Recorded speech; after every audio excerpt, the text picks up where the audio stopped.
अस्सलाम वालेकुम वरहमतुल्लाहि वबरकातुहू। कल तक हमने फर्स्ट स्टेज ऑफ लेबर पढ़ा, तो उसमें हमने क्या देखा था। उसमें हमने कल हमने पेन मैनेजमेंट पढ़ा, pain management of first stage of labour. आज हम स्टार्ट करेंगे सेकंड स्टेज ऑफ लेबर। तो फर्स्ट स्टेज पहले हम वहां से पेन मैनेजमेंट थोड़ा सा डिस्कस करेंगे।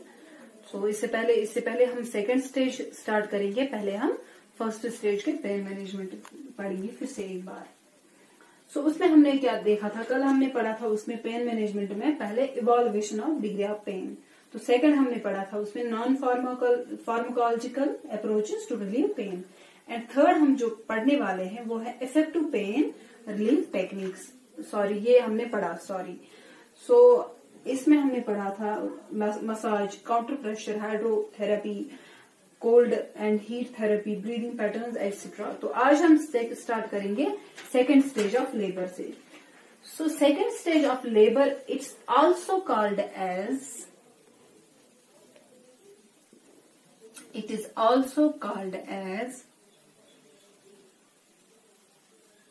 Pushing phase. Also called as pushing phase. तो इसमें क्या होता है, जो सेकेंड स्टेज ऑफ लेबर होता है, जब ये बिगिन होता है विद कंप्लीट डायलिटेशन। बिगिन होता है with complete dilatation. Complete dilatation means जब सर्विक्स कंप्लीट फुली डायलेट हो जाएगा, मीन्स 10 सेंटीमीटर तक फुली डायलेट हो जाएगा, तो इसका मतलब है ये कंप्लीट डायलिटेशन में है। तो यहाँ पे क्या होता है, एंड हम यहाँ पे क्या देखते हैं, सर्विक्स जब कंप्लीट हो जाएगा dilate 10 centimetre as well as 100% effaced होना चाहिए। 100% effaced of the cervix. And उसके बाद क्या हो जाएगा, baby born. Baby born means it's also called as pushing phase, begins with complete dilatation, 10 centimetre fully complete dilatation में आता है, एंड 100% एफेस्ड होना चाहिए। जब 100% एफेस्ड होगा उसके साथ साथ बेबी बॉर्न होगा। This stage is also called as dilating and delivery and explosive stage. It is also called as delivery and expulsive stage। तो इसको क्या बोलते हैं, इसको हम delivery as well as expulsive stage भी बोलते हैं। तो इसको दूसरा नाम क्या है, delivery and expulsive stage. Delivery and expulsive stage. तो यहाँ पे क्या होता है, ये जो पीरियड होता है जब बेबी डिसेंट होता है from the uterus through the birth canal, and उसके बाद क्या हो जाता है, बेबी एक्सपेल आउट हो जाता है।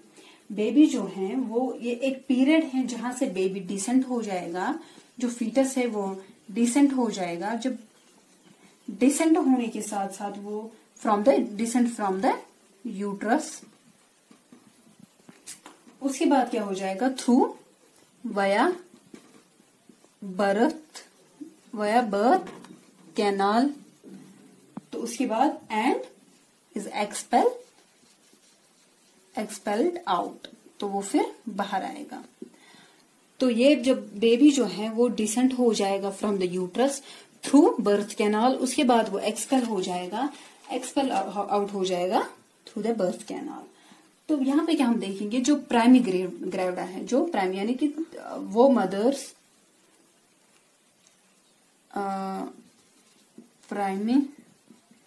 मदर्स जिनको फर्स्ट डिलीवरी होगी, तो उनमें टाइम कितना लगेगा, 1.5 आवर टू 2 आवर्स तक। 1.5 आवर टू 2 आवर्स तक लग सकता है। एंड जो मल्टी है यानी कि मल्टी ग्रेविडा है, तो उनमें क्या लग सकता है, 40 to 50 मिनट्स और 30 to 40 मिनट्स। तो ये है, इनमें हम देख सकते हैं primary as well as multi में डिफरेंस। तो अब इसके बाद हम क्या करेंगे, इसके बाद हम इसके फेजेस पढ़ेंगे, फेजेस इसके पढ़ेंगे।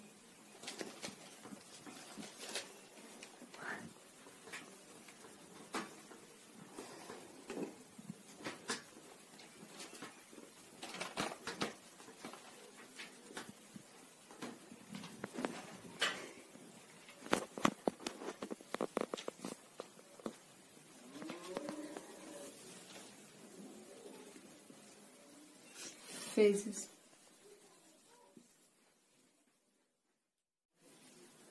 तो फेजेस से हम स्टार्ट करेंगे। अब there are 3 phases of second stage of labour. There are 3 phases of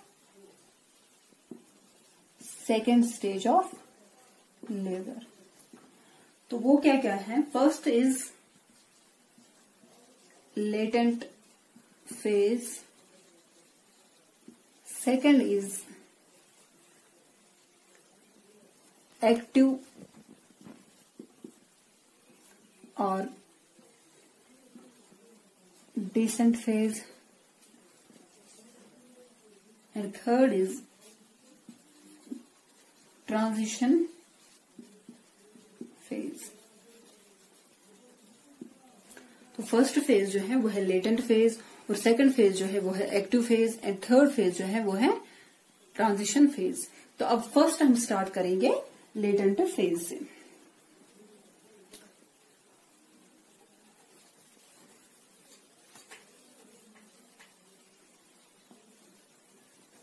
जो लेटेंट फेज है, latent phase is also called as propulsive phase. Latent phase is also called as propulsive phase.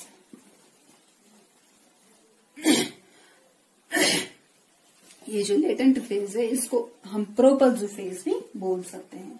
तो ये यहाँ पे क्या होता है, जब स्टार्ट होती है डायलिटेशन, जब फुल डायलिटेशन होती है, dilatation of the cervix up to the descent of the presenting part, यानी कि यहाँ पे क्या हो जाता है, डिसेंट होता है foetus 2 centimetres below 2 centimetres below from the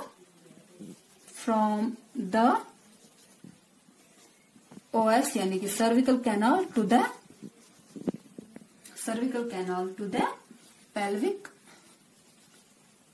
pelvic floor. तो यहां पे हम क्या देखेंगे, जो it starts from the full dilatation of the cervix up to the descent of the presenting part, यानी कि जो प्रेजेंटिंग पार्ट होता है वहां से फुल डायलिटेशन से स्टार्ट होता है up to the descent of the presenting part, यानी कि जो प्रेजेंटिंग पार्ट होता है फीटस का वहां तक टू द पेल्विक फ्लोर पर 2 centimetres below from the cervical canal to the pelvic floor, ये भी बोल सकते हैं। तो इसमें हम क्या देखेंगे, यहाँ पे मदर जो है उसको उतनी अर्ज नहीं होती है बियरिंग डाउन में, यानी कि अर्ज जो है, मदर की अर्ज जो है बियरिंग डाउन की, वो एस्टैब्लिश्ड नहीं होती है, बियरिंग डाउन जो है, bearing down is not established,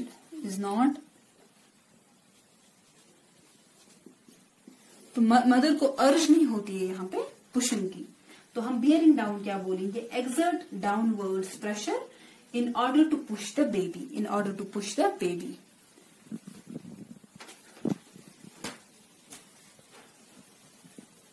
bearing down हम लिखेंगे, बियरिंग डाउन का मतलब क्या है, I will write it here, bearing down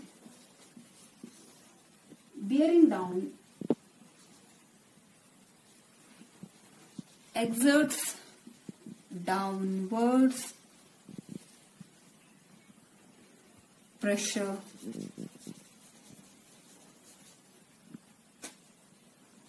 in order to push the baby, bearing down is exerts pressure, यानी कि प्रेशर जो मदर एक्सर्ट करती है इन ऑर्डर टू, यानी कि in order to push the baby, baby को पुश करने के लिए जो मदर प्रेशर एक्सर्ट करती है उसको बोलते हैं बियरिंग डाउन। तो लेटेंट फेज को क्या हम बोलते हैं? Propulsive phase. तो यहाँ पे हम क्या देखेंगे, उसके बाद क्या होता है, तो हम यहाँ पे मदर को जो एलो हम बोलते हैं, मदर को एलो करते हैं यहाँ पे रेस्ट के लिए, क्योंकि जितनी वो एनर्जी कंजर्व करेगी सेकेंड स्टेज के लिए, वो एनर्जी उसको पुशिंग यानी कि बियरिंग डाउन में हेल्प करेगी। एनर्जी जितनी मदर यहाँ पे कंजर्व करेगी उतनी, मतलब मदर सेकेंड स्टेज में क्या होगा, सेकेंड स्टेज में उसको उतना क्या हो जाएगा, उतना उसको बियरिंग डाउन में हेल्प हो जाएगा। तो ये है लेटेंट फेज। अब हम सेकंड स्टेज यानी कि सेकंड फेज जो है, सेकंड फेज है इसका एक्टिव फेज, सेकंड फेज है इसका एक्टिव फेज।